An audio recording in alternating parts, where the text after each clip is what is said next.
বলেন, হে পৃথিবীর মানুষ, হে আমার বান্দারা, তোমরা দুনিয়ার মধ্যে গিয়েছো, আমি তোমাদেরকে দুনিয়ার মধ্যে পাঠাইলাম।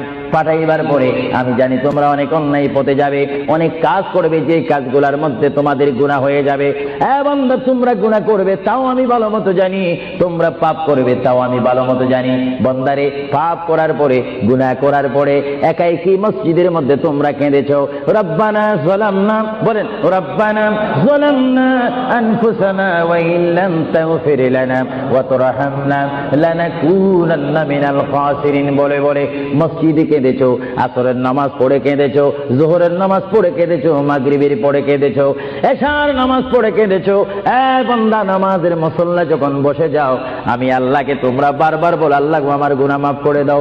তারপরও আমি তোমাদের গুনাহ মাফ করে নিই। তারপরও তোমরা নিশি রাত্রে, মানুষ যখন ঘুমে যায়, তোমার বিবি যখন ঘুম যায়, তোমার ছেলে যখন ঘুম যায়, তুমি নিশি রাত্রে ঠান্ডা পানি দিয়ে ওযু বানিয়ে নামাজের মুসল্লায় বসে তুমি আবার যখন ডাক দাও, রব্বুল আলামিন, পৃথিবীর কোনো মানুষ আমার গুনাহ সম্পর্কে জানে না, তুমি আমার গুনাহ সম্পর্কে জানো।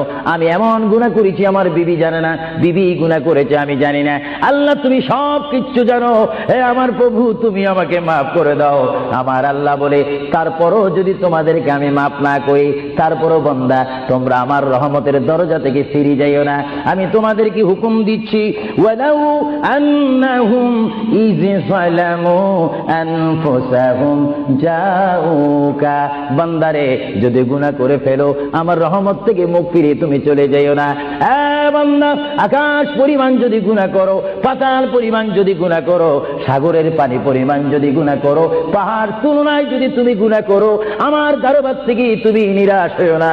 বান্দা, আমি তোমাকে একটি রাস্তা বাতাই দিচ্ছি, একটি পথ তোমাকে আমি দেখাই দিচ্ছি। সেই পথটি কোন পথ তোমরা জানো?